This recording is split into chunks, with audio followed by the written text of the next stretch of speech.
Hello friends, मैं हूं नमीश और आप देख रहे हैं हमारा यूट्यूब चैनल फिल्म मसाला। दोस्तों, आज हम मुलाकात करेंगे film producer, director and actor Rajesh Bakshi से। तो आइए चलते हैं उनके फिल्मी सफ़र पर। बख्शी जी, आपका फिल्मों में कैसे आना हुआ, कुछ बताएं इसके बारे में। फिल्मों में तो क्या, बचपन से स्कूल में सब टीचर खींचते थे, इस गाने पे डांस करो, इस पे करो, इस पे करो। धीरे धीरे कॉलेज पहुँचे तो फिर स्टेज पे आ गए, तो शौक तो था ही थोड़ा बहुत। तो फिर मेरे को बीच में एक ओपी रनन के अंकल थे, वो मेरे टीचर थे, उन्होंने मेरे को बॉम्बे भेजा, मैं एक बार उनसे मिल के आया। तो फिर मैंने ओपी रनन को थोड़ा सा असिस्ट किया पापी फिल्म में। तो उस दौरान सुनील दत्त जी से बहुत अच्छी मेरी बन गई थी, तो उन्होंने फिर मेरे को एक दिन वापस भेज दिया कि ये तेरी रोहतक की टिकट है और अभी वापस जा, छोटा है, तेरे को बड़ों में खड़ा करेंगे तो छोटा लगेगा, छोटों में करेंगे तो बड़ा लगेगा, तो जब बड़ा हो जाएगा फिर मेरे पास आना। तो इस तरह फिर मैं वहाँ से रोहतक वापस आया।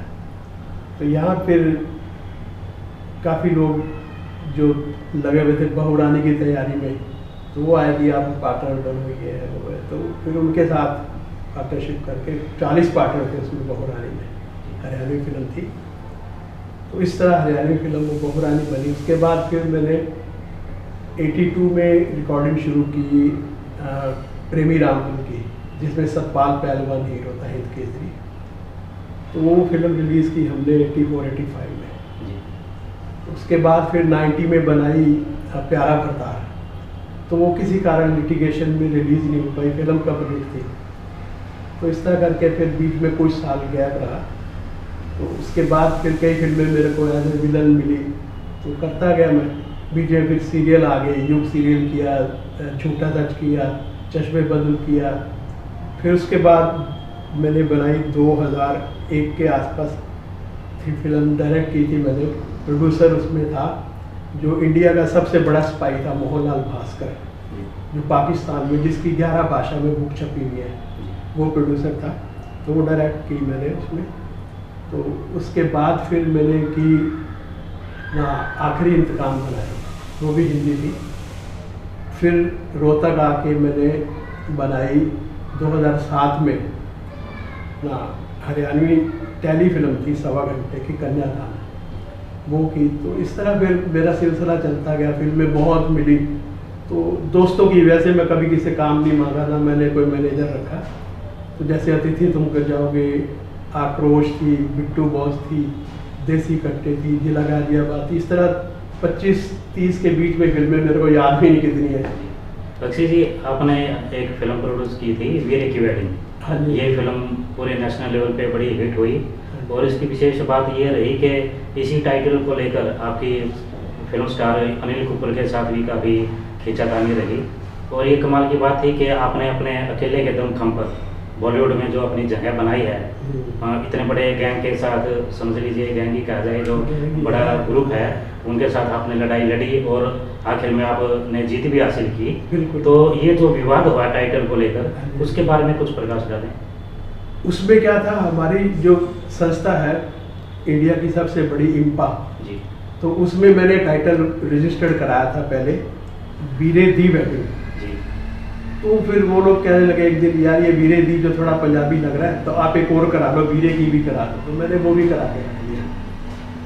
तो हमने जब अनाउंसमेंट की, तो उस टाइम अनिल कपूर की फिल्म शुरू होनी थी, अभी पब्लिसिटी शुरू हुई थी उसकी, बीरा की शादी, उसकी फिल्म का नाम था। तो उन्होंने क्या किया, बैक डेट में जाके 2 साल पीछे, तो अपना टाइटल किसी और अपना संस्था में पंजाबी में करा दिया, वीरे दी वेडिंग, और कोर्ट में केस कर दिया, हाई कोर्ट बॉम्बे में, कि डॉक्टर बख्शी जो है इस तरह टाइटल हमारा यूज़ कर रही है, वो है। तो फिर उन्होंने वहाँ खर्चा दिखाया, हमने इतना करोड़ लगा चुके हैं, ये है वो है।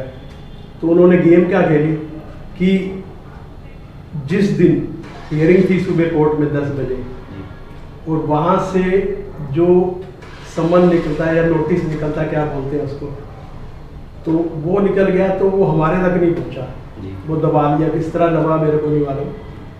तो रात को 10 बजे मेरे बच्चों को यहाँ पे 240 पेज का नोटिस देने आया एक एडवोकेट। तो इन्होंने ले लिया अनजाने में, चलो ठीक है। फिर जब इन्होंने पढ़ा तो ये तो कहने लगे कि अब तो गलत हो गया, तो मैं उस टाइम बॉम्बे था उधर थी, तो मेरे को फ़ोन किया इन्होंने, तो उसका जो फर्स्ट पेज वो मेरे को भेज दिया इन्होंने।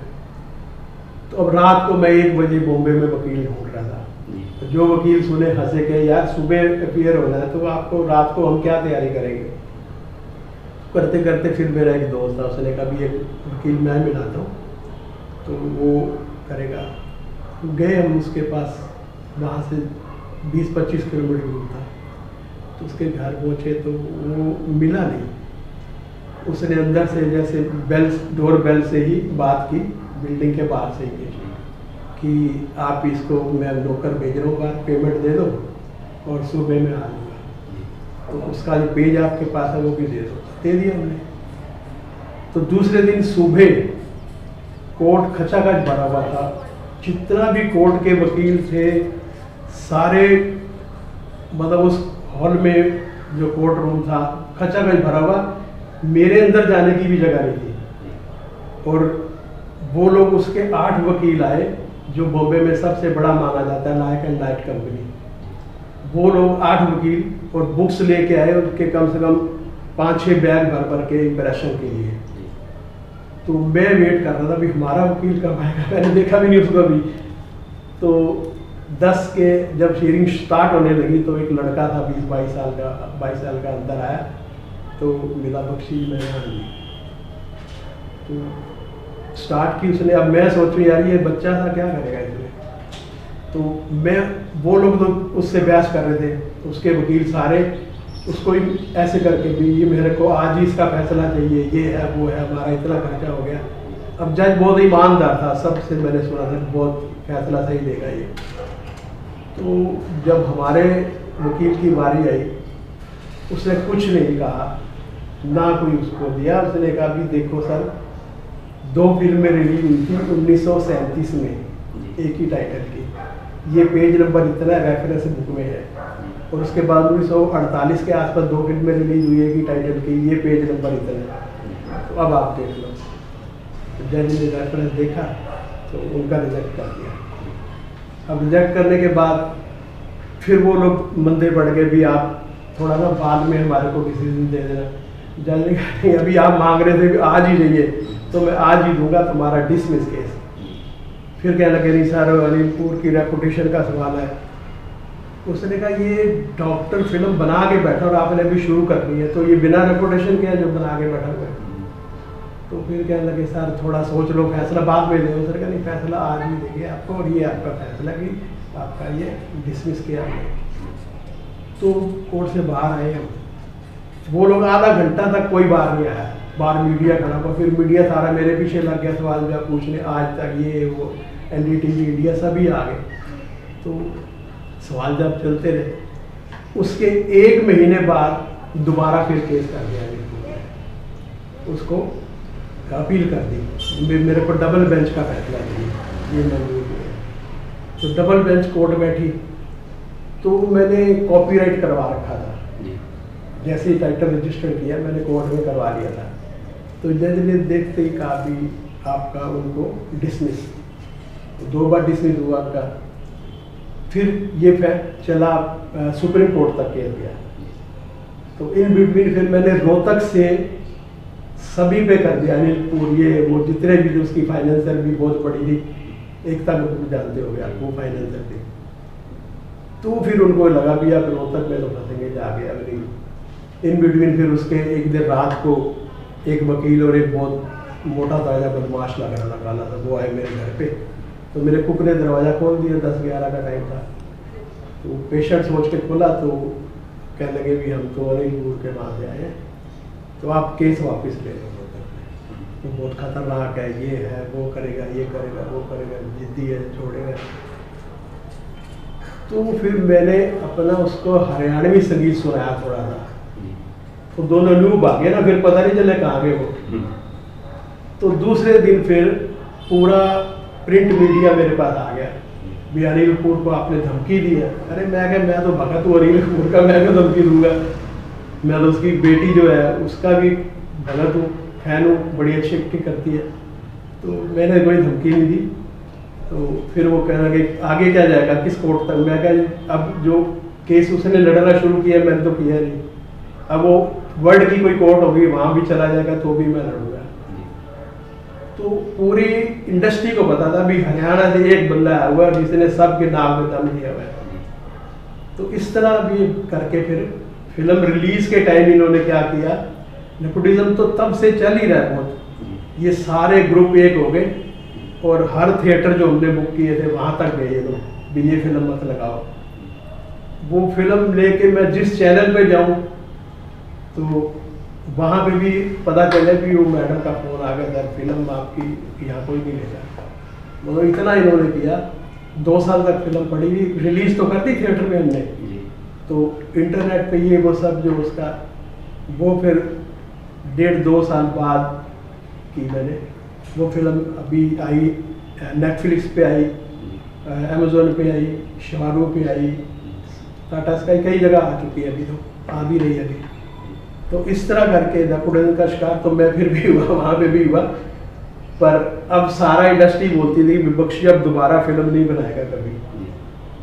तो फिर मैंने 2 फिल्में अनाउंस की एक साथ, तो भी वो कहते शायद नहीं बनाएगा, वैसे ही बोल दिया।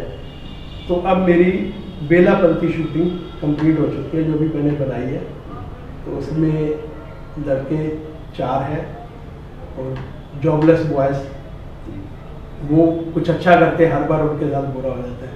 उनकी सपोर्टिंग में शक्ति कपूर है, राजेश शर्मा है, मुकेश तिवारी है, राहुल देव, काफ़ी सारे एक्टर हैं। तो बख्शी साहब आजकल जैसे सुशांत राजपूत की मौत के बाद से एक माहौल गरमाया हुआ है बॉम्बे में कि यहाँ नेपोटिज्म है और बहुत से जो ग्रुप हैं फिल्म मीडिया हाउस है उनके ऊपर सवालिया निशान उठे हैं, और कुछ लोगों का, कुछ प्रोड्यूसर्स, कुछ डायरेक्टर, कुछ फिल्म स्टार भी, तो वो अलग अलग अपने एरिया में जाके फिल्मों में रुचि ले रहे हैं, वहाँ की जो स्टेट की लैंग्वेज में जो फिल्में बनती हैं। तो आपको क्या लगता है कि वहीं बॉलीवुड में अभी माहौल सुधर पाएगा या फिर कुछ और ऑप्शन आपको दिखाई दे रहा है? कुछ नहीं, सुधरना तो क्या, ये तो ऐसा सदियों से चलता आ रहा है, वैसे ही चलता रहेगा आगे। नेपोटिज्म तो होगा ही, क्योंकि अब जरूरी नहीं फिल्मों में है, बाहर भी है। डॉक्टर चाहता है मेरा बेटा डॉक्टर बने, वकील चाहता है मेरा बेटा वकील बने, तो नेता जाता है, तो वो कोई गलत काम नहीं है नेपोटिज्म। हर कोई चाहेगा मेरा बेटा सक्सेस हो, फिर वो बेटे में काबिलियत चाहिए ना, कितना सक्सेस हो पाता है। और ये गलत ये है कि एक आदमी बाहर से आके अपनी सक्सेस की लकीर 6 इंच की या 10 इंच की बना लेता है, तो आप उस लकीर को मिटाने की कोशिश मत करो ना। अगर आपने कुछ दम है तो आप 2 फुट की लकीर बना दो, अपने आप वो छोटा हो जाएगा। तो वो लोग उधर नहीं चलते, वो सोचते हैं कि इसको मिटाओ किस तरीके से, बाहर से आया हुआ है तो इसको हटाओ। अभी कुछ महीनों से जैसे कोरोना चल गया है तो फिल्मों की शूटिंग भी बंद है, और ख़ास तौर से बॉलीवुड में सभी काम ठप पड़े हैं, तो लोगों का भी मानना ये कि सिनेमा हॉल अभी तो खुले नहीं हैं, खुलेंगे तो शायद कोरोना के डर से लोग नहीं जाएंगे, और लोगों का करोड़ों रुपया लगा हुआ है सिनेमा में। तो क्या लगता है कि सिनेमा में वही दिन लौट के आएंगे दोबारा, या लोग डिजिटल मीडिया की तरफ? अभी लोगों को आदत पड़ गई है डिजिटल की, घरों में बैठ के देखने की। तो अब जो लोग देखते हैं वो ये भी नहीं देखते कि बड़े स्टार की फिल्म देखनी है, वो तो प्रोग्राम अच्छा चाहिए उनको, नए एक्टर हो तो भी देख रहे हैं। तो अब क्या होता है, हर प्रोड्यूसर को OTT आने के बाद ये आसानी होगी कि उसको लॉस का डर नहीं है। अगर उसने बनाई फिल्म, सपोज पता है भी मैंने इतने में बनाई है, तो सामने वाला कितने दे रहा है, तो उसको कुछ ना कुछ प्रॉफिट मिलेगा और उसकी फिल्म रिलीज हो जाएगी। क्योंकि अब फिल्म में ये है कि आप अगर 5 करोड़ की बनाते तो रिलीज के लिए 5 करोड़ और चाहिए था, तो वो खत्म हो जाएगा। तो उसमें अब बहुत बड़ी बड़ी फिल्में रिलीज हो रही हैं OTT प्लेटफॉर्म पे, तो इसको बढ़ावा मिलेगा। थिएटर सब देखो कब खुलते हैं, कोरोना पता नहीं साल में जाएगा कब जाता है, तो कोई। तो बख्शी साहब आपने कई हॉलीवुड की फिल्मों में भी आपका नाम आया है। हाँ, मेरी अभी फिल्म स्कॉटलैंड गई थी, अपना ऑस्कर के लिए नॉमिनेट हुई थी, तो उसमें मेरा अच्छा रोल है। और उसके बाद अब मेरी एक और फिल्म मिली है मेरे को, द कैनिबल माइंड, भी एक आदमखोर जो आदमी है उसके ऊपर है। उसमें मेरा इंडियन पुलिस इंस्पेक्टर का रोल है, तो उसके लिए भी मैं फॉरेन जाऊँगा, देखो किस दिन बनता है प्रोग्राम। तो बख्शी साहब आप हरियाणा से बिलोंग करते हैं, हरियाणा कि गवर्नमेंट ने भी अभी कुछ टाइम से पहले से हरियाणा फिल्म पॉलिसी की अनाउंसमेंट की है, तो आप इसको किस संदर्भ में देखते हैं कि हरियाणवी सिनेमा जो है उसको इस पॉलिसी से कुछ लाभ मिल पाएगा, यहाँ का सिनेमा दोबारा चल पाएगा, या ये सब अगर ये सक्सेस हो जाता है प्रोग्राम इनका, सब्सिडी स्टार्ट हो जाती है तो फिल्में तो बनेगी ही। क्या होता है कि यहाँ पे जो रिटर्न कम है, थोड़े सेंटर है हरियाणा फिल्म के लिए, तो इसलिए कोई प्रोड्यूसर बना नहीं पाता। अगर थोड़ी गवर्नमेंट से एड मिलेगी तो हर कोई बनाने की कोशिश करेगा, दूसरे बाहर के लोग भी आएंगे बनाने के लिए। तो हमने भी अपनी भेजी है अभी सब्सिडी के लिए, देखो क्या होता है, ऊपर वाला करेगा जो करेगा। तो हमने कोई सब्सिडी के लिए नहीं बनाई फिल्म, तो हम शुरू से बना ही रहे हैं, तो आगे भी बनाते रहेंगे। अगर गवर्नमेंट का थोड़ा साथ मिलेगा तो और अच्छी और भी ज़्यादा बनानी शुरू करेंगे। तो इसके बाद अभी ये मेरा इसका चल रहा है, थोड़ा एडिटिंग चल रही है, लगभग 80% हो चुकी है वेदापंथी की। तो इसका सेटअप मैंने रोहतक में ही लगा रखा है एडिट का, उसके बाद फिर डबिंग के लिए। बख्शी साहब, जो हरियाणा से बिलोंग करने वाले कुछ फिल्म स्टार्स या डायरेक्टर या प्रोड्यूसर जो बॉम्बे में या दिल्ली में अलग अलग जगह रहते हैं, उन सभी ने मिलकर पिछले दिनों एक फिल्म एसोसिएशन बनाई अपनी, तो उसके बारे में आपके क्या विचार हैं? कि क्योंकि अब से पहले कभी यहाँ संगठन कोई बन नहीं पाया, काम नहीं, वो बहुत अच्छा काम कर रहे हैं, तो बहुत अच्छा किया उन्होंने। तो इससे क्या, जो नई प्रतिभा है उनको भी आगे आने का चांस मिलेगा, तो और जो प्रोड्यूसर्स नए पैदा होंगे, नए शुरू करेंगे, तो उनको हमारी भी सपोर्ट रहेगी, तो वो एक अच्छा स्टेप है। तो आजकल के जो युवा हैं उनके लिए आप संदेश देना चाहिए, जो फिल्मों में आने के इच्छुक हैं या कोशिश कर रहे हैं कि अपना एक प्लेटफॉर्म बनाने की, बॉलीवुड की तरफ कदम बढ़ाने की? हाँ, ये क्या है कि बॉम्बे में लाखों लोग, लड़के रोज आते हैं जी। और उनमें एक कमी होती है कि वो लोग बिना सीखे आ जाते हैं, तो जिंदगी भर धक्के खाते रहते हैं, तो कुछ नहीं बनता। तो लास्ट में कैसे क्या करते हैं वो तो सबको मालूम है। तो यहाँ हरियाणा के रोहतक में भी गवर्नमेंट ने फिल्म इंस्टीट्यूट बनाई है सुकुआ के नाम से, तो उनका मेन मकसद यही है कि यहाँ से बच्चों को ट्रेंड करके उसके बाद फील्ड में उतारा जाए। हाँ, चाहे हरियाणा वो सक्सेस का पहला जो एक्टिंग का वो स्टेप है, वही है कि पूरा सीखने के बाद ही अंदर उतरे बंदा फिल्म इंडस्ट्री में। तो उससे पहले अगर बिना सीखे चले जाएंगे तो उसमें कुछ होने वाला नहीं है। और अभी अक्षय कुमार ने भी बोला था कि फिल्म के अंदर 70% तो लक चाहिए, फिर बाकी मेहनत चाहिए। तो कोई बहुत, जैसे सुशांत था, लकी था, तो मेहनत की उसने, तो निकल गया था आगे, तो वो चलेगा फिर वो। तो ये है। ठीक है बख्शी साहब, आपने हमारे लिए इतना समय निकाला और अपने अच्छे विचार शेयर किए, उसके लिए आपका धन्यवाद।